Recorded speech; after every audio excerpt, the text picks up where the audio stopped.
I went to the Yokohama Nissan Stadium to watch Liverpool FC versus Yokohama live.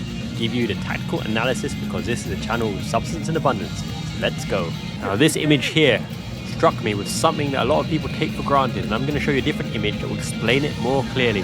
And that's the fact that our first team lineup have absolute behemoths that are absolutely gigantic. 6'4", 6'3", 6'4", 6'3", 6'4". Gravenberch, Ekitike, Konate, Gakpo, Van Dijk. We are absolutely going to be a threat on set pieces, defensively solid as well, crossing from the wide areas with Frimpong, with Kirkes, with Tsimikas, Robertson, Connor Bradley as well. We will compete for everything aerially and be dominant aerially and win a lot of second phases as well.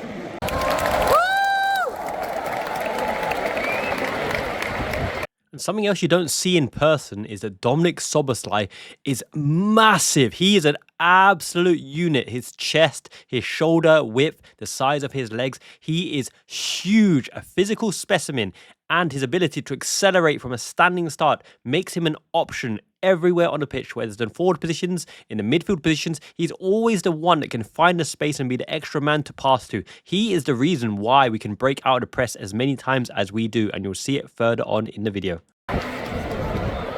Now the shape is very interesting as well. As you know, we press with a front four, then there's two in and behind. But if you look at the positioning of the players as well, right, two will be tracking the ball. They're closing in the triangle. The triangle right here is the compression zone to win the second ball.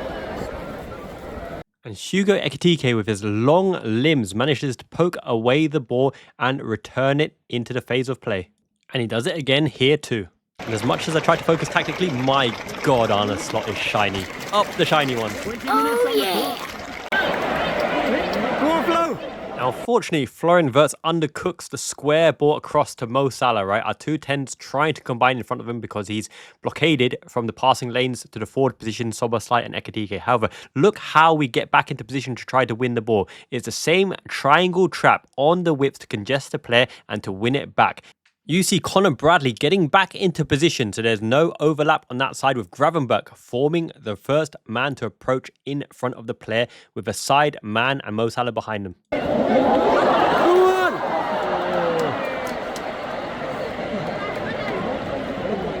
Now notice here how the play breaks down. We are wide on the right-hand side. None of our forward players, Wirtz, Ekitike and Szoboszlai, are keen on getting involved, congesting the play on the right-hand side. They are keeping position, holding position, because they know when you're in this position, you need to reset. You need to bring Yokohama F Marinos out of their block, out of their positional play. You need to force them round the back, around the outside. The ball will go to Virgil van Dijk, who plays libero sweeper in this situation. Milos Kerkez needs to offer the width on the left-hand side, and as they press, then you build up the attack again, because once F Marinos come out and press our back line, then the pockets and space opens up as well. So you see this in the reset, and you see this in order to build up the next phase of attack.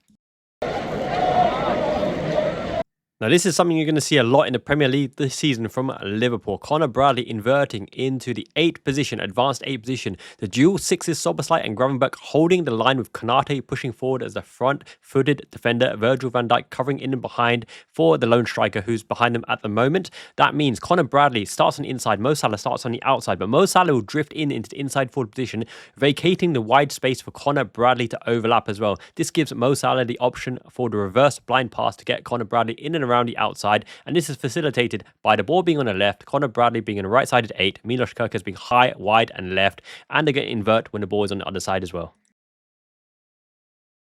Whilst Connor Bradley doesn't make the most of it on this occasion, he tried to fizz it in front post to Hugo Ekitike. The correct ball here would have been to loft it at the back post where Cody Gakpo is waiting, and he can either head it in directly or head it across goal for Ekitike, who will be able to see the ball onto his forehead and bop it into the goal as well. If this was a lofted cross at the back post, I think that is the opening goal. Press!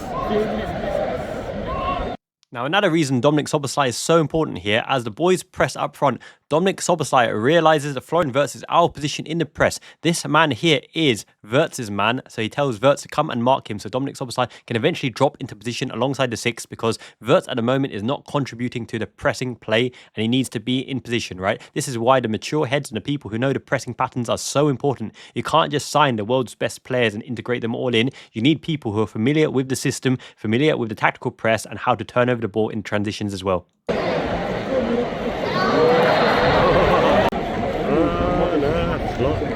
As you can see, Arne Slot is not impressed that they found a gap to go on the side of Ibu Konate, who gave away a foul. Look at the height in that team. Ekitike, Gravenberg, Van Dijk, Konate, Szoboszlai, all over 6 foot. Cody Gakpo, 6 foot plus.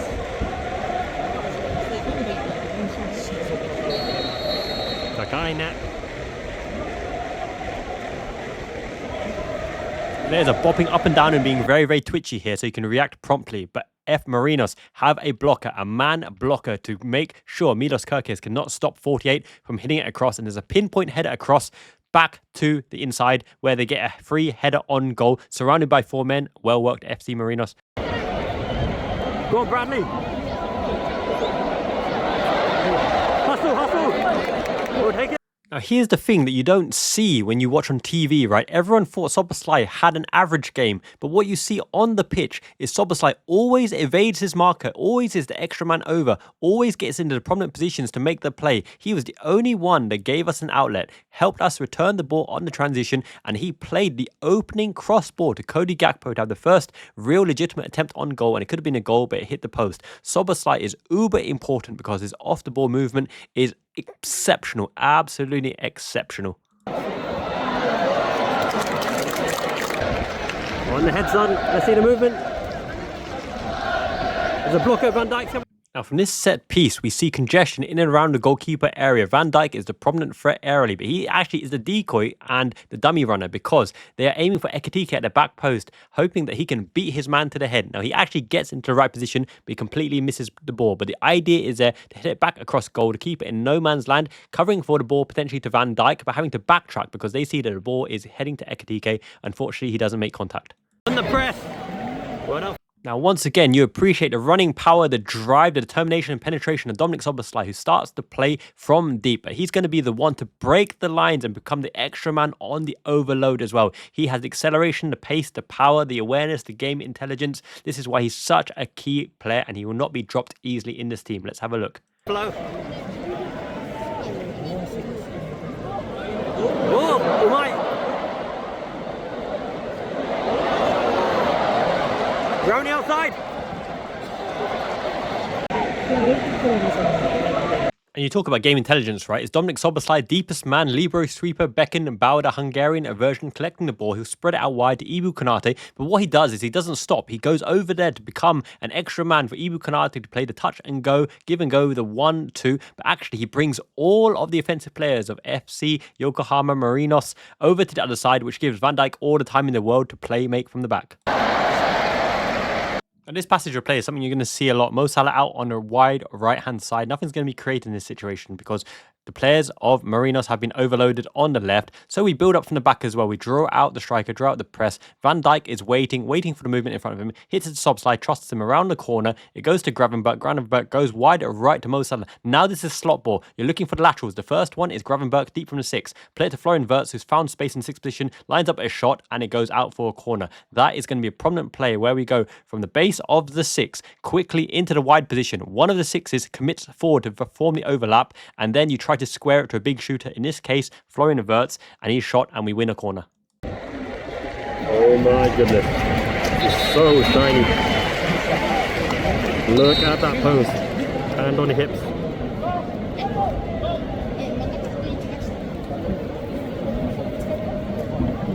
He calls over Dominik Szoboszlai as a man to make things happen, and you can tell that he has intrinsic trust in Szoboszlai and gives him instructions.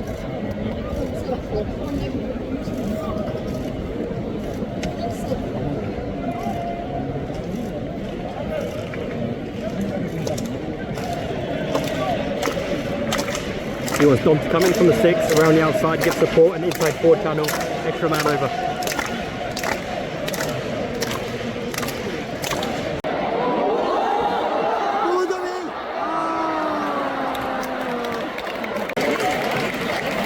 Well done, brothers. what actually happened there was the power of having Conor Bradley invert into the base of midfield, because he wins the ball back, gives it to Dominik Szoboszlai, who spreads it out wide to Cody Gakpo. And once again, you see Dominik Szoboszlai beat his man, get in front of his man in behind their line of sixes. Cody Gakpo should have had the awareness to go further out wide and then slide Szoboszlai in on the first touch on the instep to allow Szoboszlai a shooting opportunity. But unfortunately, he didn't notice him. But we still make something out of it.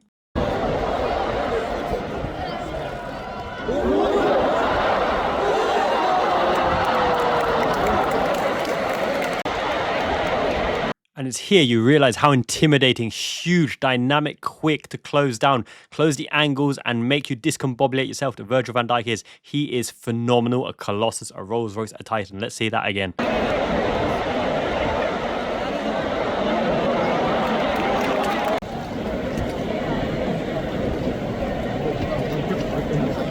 And that brings us to halftime. Hope you enjoyed this tactical review. This is the channel Substance in Abundance. Make sure you subscribe, like the video as well. Help this get seen.